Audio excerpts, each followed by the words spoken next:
Ewa dhugumaan inaafti kaamila akkasii waan san ta'eefi Minaafa amma dhugaa. Minaafa uffatee mana fincaanii wajjin seene. Waan kana ta'eefi kalaas kutaa lammaffaa isin gadaa dhiiftu isinillee sirriitti hin galannu isin abjannuuf isin gaafanna. Daawwattoota keenya like subscribe godhaatii yoo isinitti tolee isin toluu didamoo akkanatti bira kuttan yookiin dislike. Allahu akbar. Maal godhatee maal waan isin tole tokko waan isin tole tokko dislike ma godhanii achiin booda galanni keessan bilisummaa ta'u. Assalamu alaikum warahmatullahi wabarakatuh. Kabajamtoota fi jaalatamtoota hordoftoota gololchaatu hundi keessanuu nageenya keenya kan jaalalaa kan kabaja bakka jirtanitti hunda keessaniif haa ta'u jecha. Ara gololchaatu biratti isin dhiyaanne jirra galatooma warri gololchaatu hordoftan hundi keessanuu baay'een isin galateeffadha isiniin jedha. Assalamu alaikum warahmatullahi wabarakatuh. Hordoftoota daawwattoota gololchaatu مبروك بقى بقى جمدن اسمين جنة مبروك فيديو متكان سبسكرايب وهند ساعتي قوتي جرا أكاساني آمنا مبروك جنيني أسمران قولوا توب أنا ما تمو مقالفات يالا مقابياتي نما هدو أسجلت بيبسيف لجرا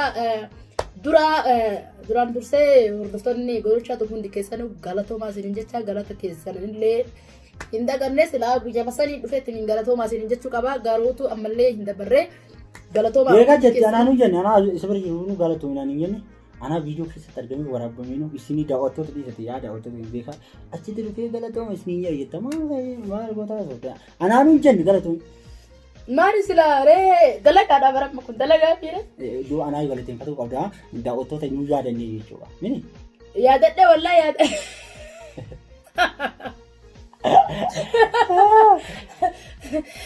Ya dah tile cira urutun di gololchaatu hundi keessanuu naaf galatooma bagana jiraatan ammalee naaf jiraadha bakka jirtanitti rabbi hunda keessan bira haa jiraatu isiniin jedha. Kanaafuu viidiyoo takkaan subscribe sa'aatiin wanni hunduu naaf guutee guyyaa 22 keessatti na banamee jira gadhiisee viidiyoo irratti guyyaa 22 keessatti montaazeshiin ta'ee jira warri YouTube akka inni montaazeshiin maal akka hin jenne banamee maallaqa eegalee jira jechuudha viidiyoo takka na banamee akkuma kaamilaatu bititti tokko akka riikardii ibsutti akka naaf banamu naa gootanii jirtan guyyaa 22 keessatti na banamee akkuma sadii jechuudha guyyaa garaagarummaa guyyaa 3 maafrii qaba. Akkuma saniitii viidiyoo takka naa guutee viidiyoo lammaffaa irratti gadi dhiisa sirriitti naa laalle garuu nama kuma lamaaf dhibba shan immoo akkasiin naa laalle kanaafuu warri gololchaatu hordoftan hundi keessanuu viidiyoo dura isinii gadhiisisan kutaa lammaffaa isaa osoo gadi dhiisin viidiyoo biraa gadhiisuu kiyyaaf dhiifama guddaa isin gaafadhe jira dhiifama hundi keessanuu viidiyoo san kutaa lammaffaa itti fufii naan jettanii waan tuftanii kutaa lammaffaa waan isin turtee banatu waraabuu dide. Xiqqoo na dhukkubee jira sagaleelleen hunda akkana na qabamtee jirti viidiyoon sun haga kutaa sadaffaatti waraabamee jira waa xiqqoo turraafa waa xiqqoo irraafis immoo sagaleen haga sirriitti naaf banamtu jedheeti sumaanii rabbii si fayyisu jedha du'aayii godhaa hundi keessanuutu jechuudha warri gololchaa maali ta'u. Gololchaa koomentii irratti argamaa ture. Egaa namni hedduun gaafatee jira jala seenee deebisee illee jira koomentii viidiyoo dura gadhiisu sarara yoo ilaaltan. Baay'ee jala seenee deebisee gololchaa jechuun maal jechuudha jedhanii? Gololchaa jechuun godina Arsii aanaa gololchaa jechuun dhageenye. Godina Arsii baay'ee jechuudha yookaan warri arbaa guuguu beektan arbaa guuguutti beektanii. Oolisna arbaa guuguu biyya keenya. Kan maarraa walumatti arbaa guuguu keessa gololchaa jechuun iddoo dhaloota kiyyaatti aanaa yookaan anitti dhaladhee jechuudha Arsii baay'ee Harargeen karaa waldaan keessan jechuudha Harargee dhiyaa irraa fi Arsii baay'ee akkana waldaan keessan jechuudha waluma biraa. Kanaafuu gololchaa jechuun warri nagaa buttaniif gololchaa jechuun iddoo dhaloota kiyyaatti maqaa namaatii miti maqaa biyyaati jechuudha. Gara biraatiin immoo gololchaa jechuun bishaan illee jiran biratti bishaan laga gololchaa jedhanii bishaan guddaan jiran kan kana yaa'u gololchaa jedhanii warroonni beektanii namni hedduu akka beektanii jiran koomentii jalatti isiniif deebisee jira. Garuu nama hundaa takkaan jala seenee waan hin deebisineef gara nama 30 deebisee booda bifa viidiyootiin. Dalagaa isiniif gadhiisuu fi tokkoffaa duraan dhufee fi galatoomaa isiniin jechuu fi hunda keessanuu warri gololchaatu hordoftan ammallee. Hundi keessanuu galatoomaa isin galateeffannaa daawwattoota keenya ka gololchaa qofaa miti daawwattoota yuutuubara keenya hunda. Warri kaamilaatu hordoftan muktaartu hordoftanuu. Warri hundi daawwattoota keenya warri koomentii jalatti isin jaalannaa muktaar kaamilaa jettanii barreessitan. Koomentii keessanillee arguun dhabne hedduun walaallaa akka isin nu jaalatan caalaa isin jaalannaa galatoomaa isiniin jennaa warri gololchaa tuubii, warri kaamilaa tuubii, warri muktaar tuubii, warri daawwattoonni keenya mul'uu isaaniitu galatoomaa. Galanni keessan bilisummaa ta'u. Galanni keessan bilisummaa ta'u isin akkasii kaamilaa baay'ee gammaddeessi biyyoo tokko banamee fi jira. Gololchaa tuubiin biyyoo tokkoon kalaas jiraama sulillee baay'ee bareeda addas nama jedha. Kan lammatallee isinii gadi dhiibna, kan sadaffallee isinii gadi dhiibna. Kutaa labbafaa sadaffaa isaa. Yoo isin laatan isinii gadi dhiibna isiniin jenna isin subscribe like share godhuuf nu bira dhaabbadhaa hedduu isin jaalannaa muluun keessanuu akkasii daawwattoota keenya. Subscribe dura sirriitti godhuu turtanii amma mootuu laa ammallee ima gootanii isin malee maal qabnaa miti ammallee abdii murannu. Akkasii nutti jawaadhaa isiniin jenna. Waan barbaadan nu gaafachuu dandeettan asirratti maal akka isinii akka dhiyeessin feetan waan hundaafuu maaliif jennaan isiniif qophiidha nuti. Komattii keessan dubbifnee waan isin nu gaafattan isiniif deebisuuf bifa diraama ta'e bifa waan adda addaatiin isiniif deebisuuf qophii jirra waan ta'eef maal akka nu gaafachuu feetan akkuma gaaf biyya gololchachuun maal jechuudha hedduu gaafii ta'ee jira. Eewaa daawwattoonni keenya baay'ee gaafii hedduu nu gaafatanii garuu nuti haasawa baay'ee karaa keessatti illee waa hedduu nu gaafatanii jirtanii. Ani waan hedduu nama hedduu na gaafatanii tokko deessee tokko dhiisuu jedhee yaadee ture garuu nama gara nama 50 deebisee jira. Komantii kana jalatti illee ilaaluu dandeettan jechuudha. Komantii viidiyoo duraa gadhiis jalatti jechuudha. Garuu mootuu nama guutuu deebisee. Amma booda immoo gaafii waan beektan nu gaafadhaa isinii deebina. Afaaniin isinii deebina mus barreeffama. Kalaas dareenya isinii akka duraanii barreeffama deebisnu. Waa viidiyoo dareenya isinii deebisna waan ta'eef akkasii golchaatu hedduu nama gammachiisaa. Subscribe video takkaan subscribe fi waan hunda banamuusaa hedduutti gammannee jirra.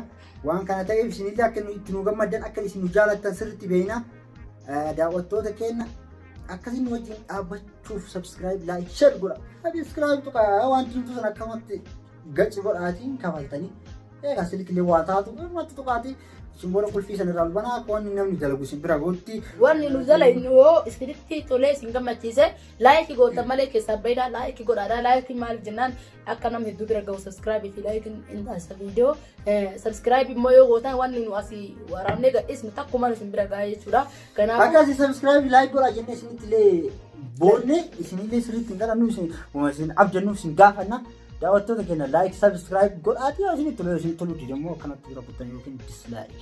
Allahu Akbar. Maal godhatee maal waan ittiin tole tokko waan ittiin tole tokko dislike waan godhanii achiin booda nuti illee immoo waan isinitti tole hin dalannu. Waan kana isinirraa nuti tole jettanii waan feetan warri gaddeebisanii waan kanaaf gaddeebisanii waan sana jettanii gaddeebisanii jechuudha maal komantii maan mushnu arrasu akkana ta'uu osoo hin ta'in takku nu arrabsinellee ammallee kan nu arrabsine kanallee abdii qabna maal waan isin hin taane bakka akkanaa kana sirreeffadhaa nun jedhaa isin jaalannaa. Baay'ee isin kabajaa jaalalaa fi kabajaa gurguddoo isin qabna hundi keessanuu warra gololchaa tokko gurguddan ammallee subscribe godhaa. Akkasii haasawallee niyyaa takka hin qabnu duraatu gololchaa jechuun maa'inni jechuu komentii isin hin deebisnaa nan jettee hinnaan waan as dhufee gololchaa jechuun akkuma dhagamu godina Arsii aanaa gololchaa jechuun hin jira. Gololchaa jechuun biyya bakka isii dhaloota isiiti isinii deebi'ee jira lafa kana. Warri gololchaa namni hedduu keessanii beektanii jedhee yaada maaliif jennaan namoota hedduu warri seenaa isaanii beekan warri seenaa beekan warri kitaaba seenaa dubbisuu fi maali jennaan gootota hedduutu as keessatti argama warra amma hin jirre kan wareegaman akka guutamaa hawaasa yookaan jamaa roobalee nama jedhamu hedduun as keessatti argama. Sababa isaaniitu kan namni beeku hedduutu jira jedhee yaada. Ani garuu nama sabaa fi gandaa nama qoodu miti yoo akkana jiru immoo nama sabaa fi gandaa nama qoodu miti qoodu jettanii akka yaadnee fi maaliif jennaan biyya dhaloota Jawaar Mohaammed achumatti dhalatee jechuudha. Garuu ani beeku abbaa kiyyatu beekaa. Gaafinni xiqqaa gaafinni biyya jiru waan beeku biyya dhaloota isaati akka gandaa fi biyya wal qooddanillee akka hin jenne achi jalatti jechuudha waan asirratti dubbaddarratti akka isin barreessan waan beekuuf hedduu natti illee hin mufatina gandallee biyyallee nama hin qoodu warri beekan hin beekan jechuudha biyya dhaloota isaa warri beekan gololchaachuun sanuma jechuudha maal jennaan gololcha wanni jedhamu kun biyyi birallee jira fakkattee akka yaaditti akkana isiniin jaa gololchaatu warri jaalatan gololchaa biyya shankoora gololchaa ni jira shankoora fuuldura tokko. Marret mal Shankor. Achi dhufa. Ka Shankor sanuma. Biyya Shankoorati. Biyya Shankoorati. Shankora jira Shankora fi bunaan beekamti buna jima. Biyya sani akkasii gaafii kan isin deebisu. Oromiyaan guutuun bareedduudha bakka wanni isin tokko hin jiru isinii galuuf isin jenna malee akka dhageetti shankora gololchaa jechuudha garuu biyya kana osoo hin dhageen shankora gololchaa jechuudha. Kan biyya keessanii ol fedhani makiina yoo xiqqaate biyya keenya irraa gololcha irraa jechuudha. Guyyaa akkasii makiina 50 abba. Waan akkasiiti kanuma isinii deebisuuf dhufnee daawwattoota hundaa. Daawwattoota keenya subscribe like share godhaa gololchaa tuuf faffacaasaa. Isin jedha wanni viidiyoo mootuyyuu dafnee dalailee drama biraa isin gadhiisuu dhabdeef maaliif yoo keessan jataate waan quality qabu waan isin bohaarsu akka gaafa drama dura sanitti waan drama hinaaf irratti isin hedduu jaalatanii jirtanii namni hedduun drama san jaalatee jira drama san dhugaa dubbachiisuu irra deebi'ee laalu hinaaf fasilitti waan hin qopheesse. Dhugumaan akkasitti naamti waan ta'eef wanti kolfisee dhugumaan akkasitti naamti ooltuu akkasii namni ka'ee ammaa nama hojjisee na hinaaf fara ka'e. Mana fichaanii? Ijaab! Akkuma tunuu mana fichaanii.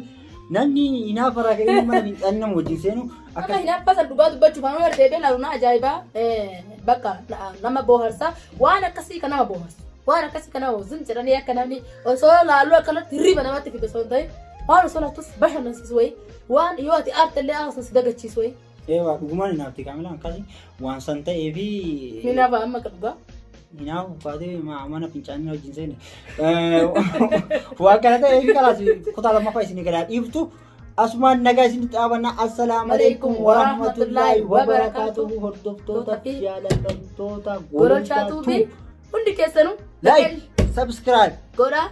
Hora bula. Itti guura akkatti ilaala booski akkatti itti guura. Telefoon jalaan jajjabsina mutaa akkuma qalbii guddata. Kanaafuu hundi keessanuu nagayaan nuuf jiraadhaa xumurree jirraa waan barbaadan nu gaafadhaa isin jaaladhaa sabboontota kiyyaa. Isin jaalan jedhin kaan illee jaaladha. Eewa isin jaalanna hundi keenya isin jaalannaa isin hunda keessaa isin jaalannaa warra na jibbitanis isin jaalannaa gara kiyyaa. Warra na jaalattanillee isin jaalannaa. Namni na jibbuun jiru. Adduma karra na jibbuun jiru. Hin jiru. Hin jiru. Aadi namni nama jibbu jiru jiraachuu namni yoo nama jibbu jiraanne namni waayuu jedhamu. Namni si jibbulee dirqama jiraachuu qaba. Maaliif si jibbulee mirga qaba. Si jaalatullee mirga qaba. Si jaalatullee mirga qaba. Amma si jibbuu mirga qaba jedha. Ati mirga hin qabdu. Ati na jibbuu mirga hin qabdu. Akkasaan daawwattoonni jedhamu na jibbuullee mirga qaba nu jaalatullee mirga qaba. Maaliif nuti illee waan isin jibbu hin dalagne. Waan isin jibbisiisu hin dalagne. Amma isin dalagne fuulduras dalaguuf hin ta'e. Akkasii assalaamu alaikum warahmatullaahi wabarakaatuh. Nagaan nu jiraadhaa horaa bula.